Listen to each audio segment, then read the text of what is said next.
అండి, రాష్ట్ర గౌడ్ కార్పొరేషన్ డైరెక్టర్ని.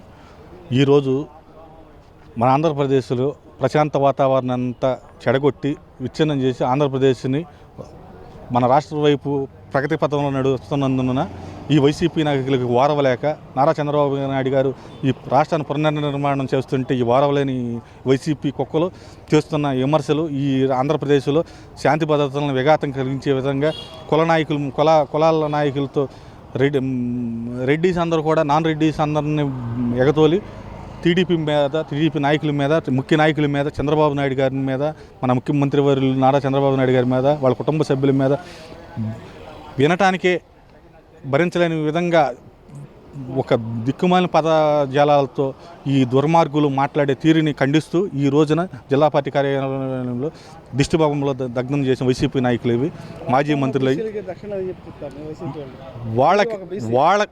వాళ్ళు ఒక బీసీ తోలుకున్న ఒక మురగాల వాళ్ళు బీసీలడి వాళ్ళు ఎవరు అనరండి. వాళ్ళంతా ఆయన జోగి రమేష్ ఒక రెడ్డి, జగన్ రెడ్డి. ఆయన ప్రవర్తన బడుగు వర్గాలకి ఏమి చేశాడని ఆ రోజున అమర్నాథ్ గౌడ్ని బాపట్ల దగ్గర రేపల నియోజకవర్గంలో అమర్నాథ్ గౌడ్ని పెట్రోల్ పోసి నిర్దాక్షిణ్యంగా రోడ్డు మీద తగలబెట్టి చంపేస్తే ఆ రోజున ఏమైంది? నీ బడుగు బలహీన వర్గాల గురించి ఏం మాట్లాడాను? వచ్చి నీ కులం కూడెడుతుందా అని మా కుల సంఘాలు వచ్చి మాట్లాడుతుంటే నువ్వు కులం కూడెట్టిద్దా, మీరేంటి ఇక్కడ రాజకీయం పోండి అని చెప్పి భయపెట్టి పంపించేశాడు. అటువంటి దుర్మార్గుడు జోగి రమేష్. ఆయనకి ఇవాళ కులం గుర్తుకొచ్చి బడుగు బలహీన వర్గాలు వాళ్ళు గుర్తు వచ్చినాయి. ఎంతమంది బడుగు బలహీన వర్గాలని 2019-24 వరకు ఎంతమందిని బడుగు బలహీన వర్గాలను ఇబ్బంది పెట్టారు, ఎంతమంది అనదొక్కారు. ఈ రోజు కూడా పలాస నియోజకవర్గంలో అక్కడ గౌతులచ్చన్ గారి మనవరాలు గౌతులచ్చన్ గారు, సర్దార్ గౌతులచ్చన్ గారు ఎన్నో పోరాటాలు చేసి ఎంత స్వచ్ఛందంగా ఉన్న ఆయన, ఎన్నో స్వచ్ఛంద నాయకుడు. ఎంతో ఆ రోజు నుంచి కూడా ఈ రోజు వరకు ఎంతో వాల్యూలు అతను సొంతంగా ఆయన ఒక పార్టీ పెట్టి ఆ రోజుల్లోనే మహోన్నతమైన స్థానం గ్రహించి అప్పట్లోనే అతనికి అపోజిషన్ విపక్ష నేత హోదా ఇస్తానంటే నాకు వద్దు, ఇతర వాళ్ళు ఉన్నారు, నాకు 70 సీట్లు ఉన్నా నాకు అవసరం లేదు, నాకు అవసరం ప్రతిపక్ష హోదా వద్దు అని చెప్పి విరోచితంగా పోరాడి ఎన్జీ రంగా గారు వాళ్ళ గురువు గారి కోసం సీటు త్యాగం చేసి మళ్ళీ ఆయన రిజైన్ చేసి ఎంపీకి సీట్ని మళ్ళీ గెలిపించి ఆయన్ని వాళ్ళ గురువు గారిని గౌరవించి పంపించినటువంటి మహోన్నత నేత సర్దార్ గౌతులచ్చన్. ఆయన మనవరాలను ఈ రోజు కూడా అక్కడ ఆంబోతులాగా అక్కడ డాక్టర్ సిదిరి అప్పలరాజు మాట్లాడుతున్న భాష ఈ రోజు కూడా నువ్వే రోజున్నా ఖండించావా? ఒక బడుగు బలహీన వర్గాల సంధిన వాడిని ఈ రోజు అంటున్నావు. బడుగు బలహీన వర్గాల మీద జరుగుతున్న దాడిని ఏ రోజున ఖండించా? 2019-24 వరకు ఈ రోజు వరకు ఏదైనా ఖండించావా? ఏ ఒక్క రోజున ఎవరిని ఖండించావు? నీ జగన్మోహన్ రెడ్డి మెప్పు కోసం నువ్వు చేసే అకృత్యాలు నువ్వు ఒక బడుగు బలహీన వర్గాల నేతగా చేసావా?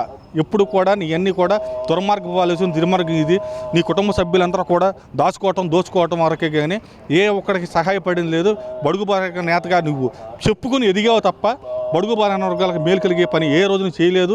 ఈ రోజు కూడా జగన్మోహన్ రెడ్డి మెప్పు పొందటానికి అతను రాసిచ్చిన స్క్రిప్టుతో ఈ జోగి రమేష్ రెడ్డి, పేరు నాని, ఆంబోతు రాంబాబు వాళ్ళ దుర్భాషలో జగన్మోహన్ రెడ్డి రాసిచ్చిన స్క్రిప్టు ఇదంతా కూడా తిరుపతి కల్తీనయ్యిలో పారదర్శకంగా సిబిఐ దర్యాప్తు చేసి వాళ్ళందరూ దోషులుగా తేల్చింది. వీళ్ళందరూ అరెస్ట్ కాబోతున్నారన్న ఉద్దేశంతోనే వీళ్ళు వైసీపీ అంతా కూడా జైల్లో వైసీపీ నేత అందరూ జైల్లో నిండిపోతారన్న భయం భ్రాంతులతో సైడ్ డైవర్షన్ పాలిటిక్స్ మొదలుపెట్టి ఈ రోజున ఈ కుట్ర మొదలుపెట్టారు. ప్రశాంతంగా ఉన్న తూర్పు ప్రాంతం అంతా కూడా ప్రశాంత భగ్నం చేసి ఇక్కడ అసాంఘిక కార్యక్రమాలు నిర్వహించి ఇక్కడ ప్రజల్ని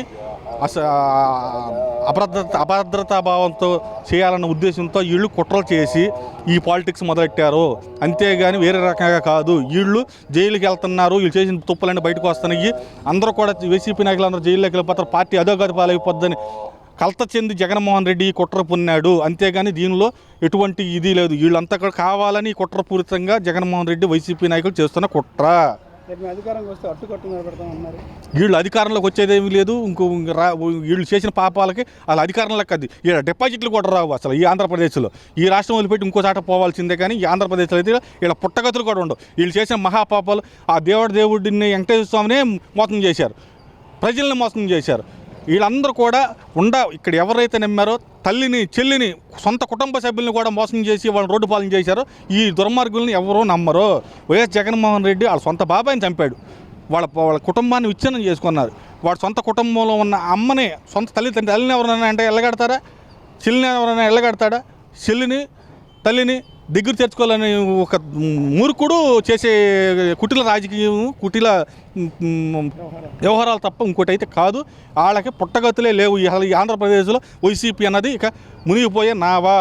దాంట్లో ఉన్న నాయకులు ఎవడన్నా ఉన్నా కూడా బలిపశువులు అవుతారు తప్ప ఇంకోటి మొత్తం ఆ నావలో మునిగిపోయి చచ్చిపోతారు వైసీపీ పార్టీలు. ఇంకనైనా కళ్ళు తెరిచి వైసీపీ నాయకులు మీ పార్టీకి రాజీనామా చేసి స్వచ్ఛందంగా అభివృద్ధి చేసే పార్టీలకి క్షమాపణ చెప్పి మీరు అందరికీ చేస్తున్న అభివృద్ధిని కళ్ళతో చూసి అభినందించండి. అంతేగాని దుర్మార్గంగా ఆలోచించి జగన్మోహన్ రెడ్డి చేస్తున్న కుట్ల రాజకీయానికి బలి కావద్దు. దయచేసి ఇకనైనా బుద్ధి తెచ్చుకుని బతకమని చెబుతున్నాను. వాళ్ళు 29 దాకా ఈ వైసీపీ నాయకులు ఒక్కడు కూడా ఇళ్లల్లో ఉండరు. అందరూ కూడా వైసీపీ నాయకులు ప్రతి ఒక్కడు కూడా అంతకుముందు పాలకుల వర్గంలో చేసిన వాడు ప్రతి ఒక్కడు జైల్లోనే ఉంటాడు. అది అక్షర సత్యం. ఎందుకనంటే వాళ్ళు చేసిన దుర్మార్గాలన్నీ కూడా ఒకటొకటిగా సిట్ అన్న కావచ్చు, సిబిఐ చట్టాలు ఎవరు చుట్టాలు కాదు, కోర్టులు ఎవరికి చుట్టాలు ఇది కాదు. ప్రతి ఒక్కడు కూడా తప్పు చేసిన వాడు శిక్ష అనుభవించాల్సిందే. వాళ్ళంతా ఆర్థిక నేరస్తులు. ఆ రోజున జగన్మోహన్ రెడ్డి వాళ్ళ నాన్న అధికారాన్ని అడ్డం పెట్టుకుని ఆ రోజున కలెక్టర్లను జైలు పంపించాడు. ఈయన అధికారం జగన్మోహన్ రెడ్డి అప్పుడు వైసీపీ ప్రభుత్వంలో 2024 వరకు ఐఏఎస్లను ఐపీఎస్లను అడ్డం పెట్టుకుని దున్నో దుర్మార్గం. ఇవాళ ఆయన చేసిన పాపం ఆయన పాలనలో వీళ్ళు కూడా పనిచేసినందుకు వీళ్ళు కూడా శిక్షార్హులై వాళ్ళ కోర్టుల చుట్టూ తిరిగి వాళ్ళు కూడా తప్పు జైలు జీవితం అనుభవిస్తున్నారు. ఇదంతా కూడా ప్రజలు గమనిస్తున్నారు.